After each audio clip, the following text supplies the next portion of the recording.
So here's a lady that understands what women feel in America. Let's give her a hand.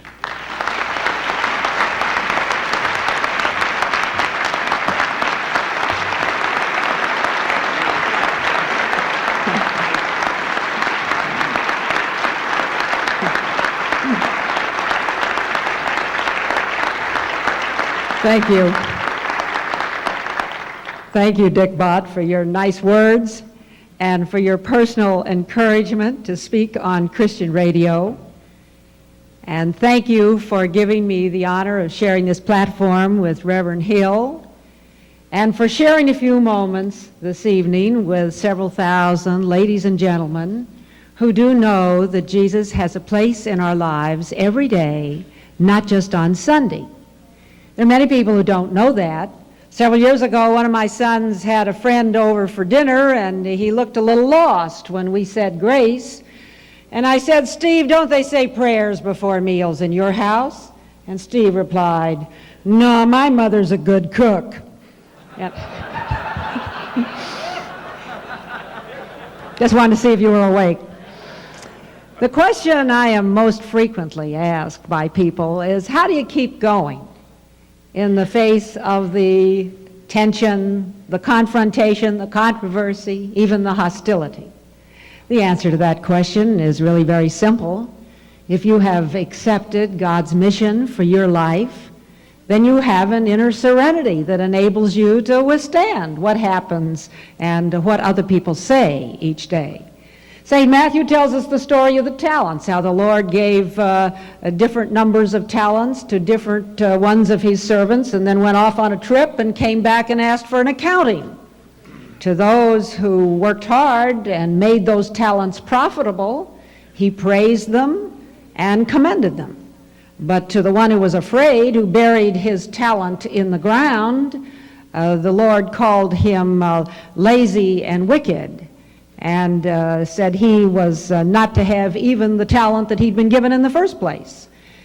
Now, I did accept the mission that I think the Lord has given me to use his many blessings in order to speak up in behalf of traditional values, family integrity, the virtuous wives whose price is far above rubies, and mother care of children. Those values seemed a little bit out of place in a lot of avenues in this day and age. In this modern society, our country has offered women a cafeteria array of all different kinds of choices to make in their lives. I was asked to speak about the role of women, but there isn't just one role for women. Women can make their choices. Today they can be all kinds of things that women couldn't be in earlier years. Women can be lawyers and doctors and accountants and insurance salesmen and construction workers. We even have 3,000 women coal miners in this country. So you can make your choice. But it's more than that. There have been voices since the 1970s urging women not only to do their own thing, but to abandon the traditional family values. These voices of women's liberation and sexual liberation combine to tell women that they should abandon home, husband, family, and children and go off to seek their own fulfillment in the labor force, just like men. Basically, their ideology is that God goofed in making us in two different kinds, and they asked for a society which would remedy what they saw as his mistake. They wanted 18-year-old girls to be drafted and sent out to fight our country's wars, just like men. And then they devised a new definition of women's rights. Women's rights were to start with the right of a woman to kill her unborn baby, and the right of a woman to select her own sexual orientation and lifestyle. That's what they mean when they talk about women's rights. And that's what they meant when they talked about the Equal Rights Amendment, which fortunately, after a long battle, has now been defeated. And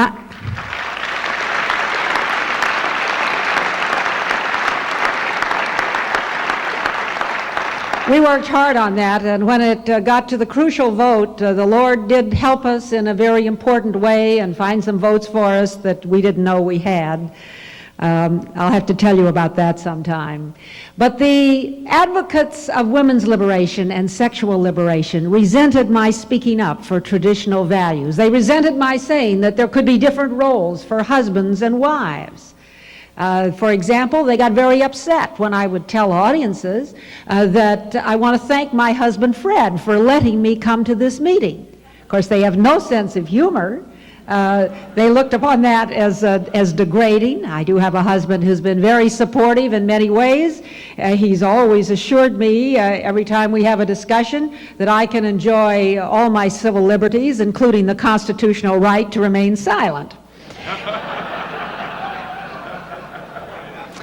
There's a verse in Isaiah that is relevant here.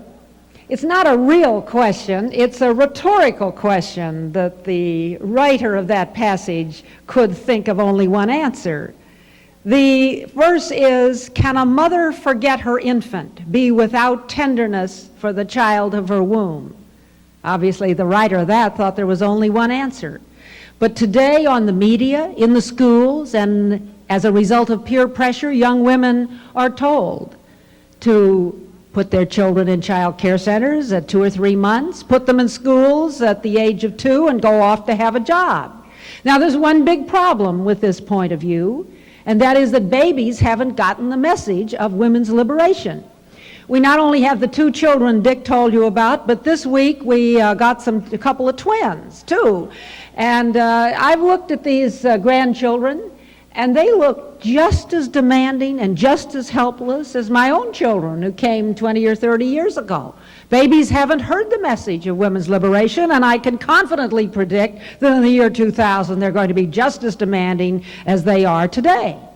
Now every woman doesn't have to have a baby, and many women have fulfilled their mission in life in the single status, but every baby does need a mother. And that is what we need to tell the young women of today.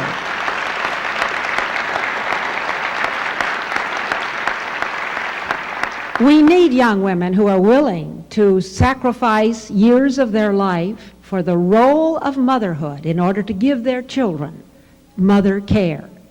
Now, fortunately, the American private enterprise system has been so prosperous and productive that American inventors have invented so many wonderful things that they have literally lifted most of traditional women's work off the backs of wives and mothers. So women do have extra hours in the day, as I have had, in which I have urged them to use those hours to try to knit together the moral fabric of society.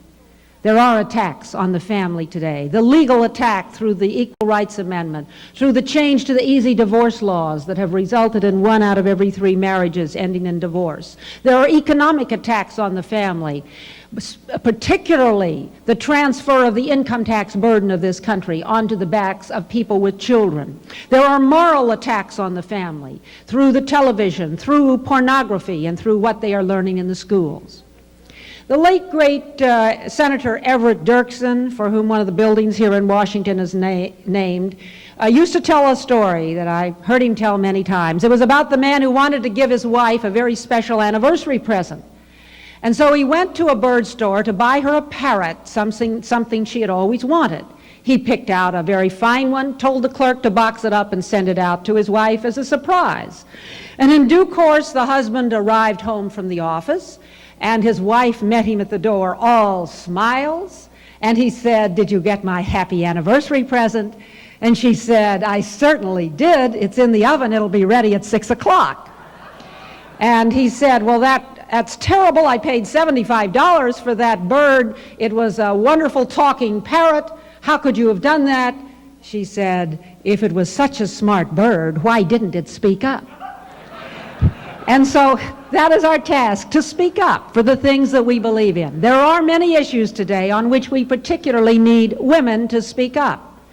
We did need women to speak up on the Equal Rights Amendment. We need women to speak up on the issues of abortion and pornography and comparable worth and some of these issues that are falsely packaged as women's rights. But women can't do it alone. How can you speak up if nobody's going to listen? This is the problem today, to get somebody to listen. St. John tells us, you shall know the truth and the truth will make you free, but what if nobody's listening? In our modern society, the truth is very frequently drowned out by the deafening dominance of the big secular television and the secular humanism that is taught in the public schools of America today. They are selling an ideology that there is no God, there is no life everlasting, there is no eternal moral law. Now, it's no wonder that most of the allusions to sex on television is outside of marriage when you read the survey of the big media people who are running those shows, and you find that 54% of them think adultery is okay, and 76% think homosexuality is okay, and 90% think abortion is okay. They have packaged promiscuity, and they sell it just like soap. They have given it attractive salesmen. They've selected their words, and they've selected the news, and they've made it look very attractive. It's no wonder that our young people are ignorant of our American religious heritage. It's been censored out of what they've learned. It's no wonder because this same survey of the media elite shows that 86% of them practically never go to church. And so our young people don't learn that the American Declaration of Independence is the great American religious document. God is mentioned 5 times in the Declaration of Independence as our patron and protector, as our creator, as the source of all rights, as the supreme lawgiver, and as the supreme judge. But to hear some of the media talk, you'd think that religion had no place in our history. Now you, the religious broadcasters in our country, have tremendous power in your hands to save America. You not only have the talent to preach the gospel, you all know that, but you have another talent, a talent to give your listeners the knowledge and skill to meet the modern challenges, to meet the attacks on the family, and to preserve our great American heritage. You should give your listeners the daily news through the eyes of those who believe in God and believe in God's moral law. Give your listeners an appreciation of America the Beautiful, and encourage your listeners to work in the community for the righteousness that exalts a nation. Take education, for example, that has been the particular province of many women in their careers. That is where we really need you, the religious broadcasters.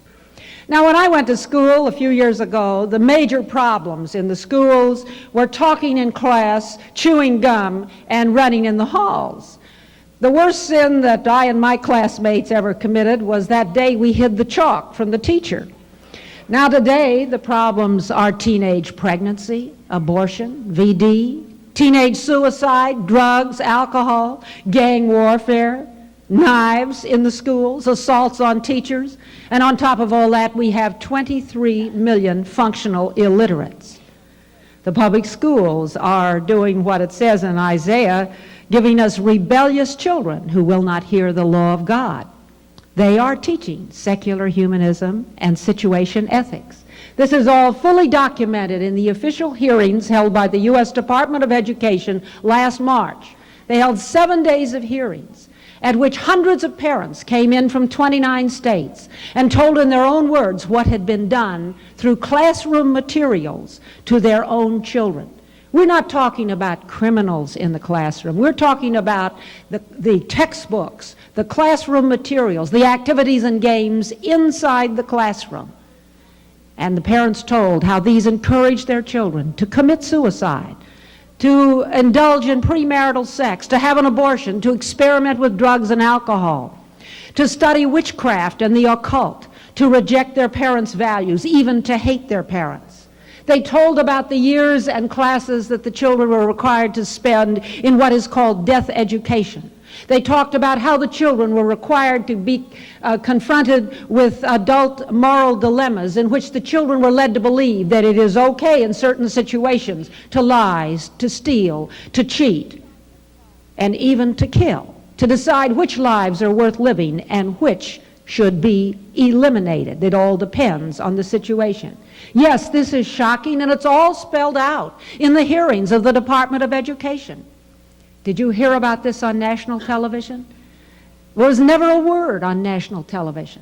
Never one single wire service story on a shocking situation that exists in every school district, every one of the 15,000 school districts in our nation. We should have had media coverage on the order of Watergate. We should have heard about it every day so this situation can be cleaned up. Now, some of you may be asking, why should you care what's going on in the public schools? Maybe you have your children in Christian schools. Well, not only because you're paying the bills for the public schools, but 88% of the children in America today are in public schools. And so your children, even if they are safe from all these temptations, are going to live in a society in which premarital sex, pornography, abortion, suicide, and lying are all accepted. And your listeners have to be trained to have the skill to withstand the challenges, to answer the diabolical attacks on moral standards and on the family. They need to be equipped not only with the gospel, not only with the religious facts and arguments, but your listeners need the legal arguments, the economic arguments, the social, the psychological, and the political arguments that are necessary to withstand the pressures, the temptations, and the false material that is put out in the schools and on the media today. We cannot afford to be like Pontius Pilate, washing our hands, saying it's not our responsibility. We need good people to take on this battle in the secular media, in the classroom, and in the legislatures. All that is necessary for the triumph of evil is that good men and good women do nothing. And if we let the precious freedoms we have in this country slip away from us, if we let our country be taken over and run and policies decided by people who are opposed to everything we believe in, it will be the greatest default of responsibility in history. We will be like the lazy servant who buried his talent in the ground. Because indeed, you broadcasters have such tremendous power in your hand. Together, you have the power of a CBS, if you will only use it to tell the news to your listeners through the eyes of people who believe in God, believe in moral values, believe in America and the principles that made our country great. We also have the power of truth on our side. And if your listeners would become, as St. James said, doers, not hearers only, we could have a tremendous turnaround in our nation for righteousness. It is a battle. It does get into a lot of controversial areas, and people won't always say nice things about you. But conquer we must when our cause it is just, because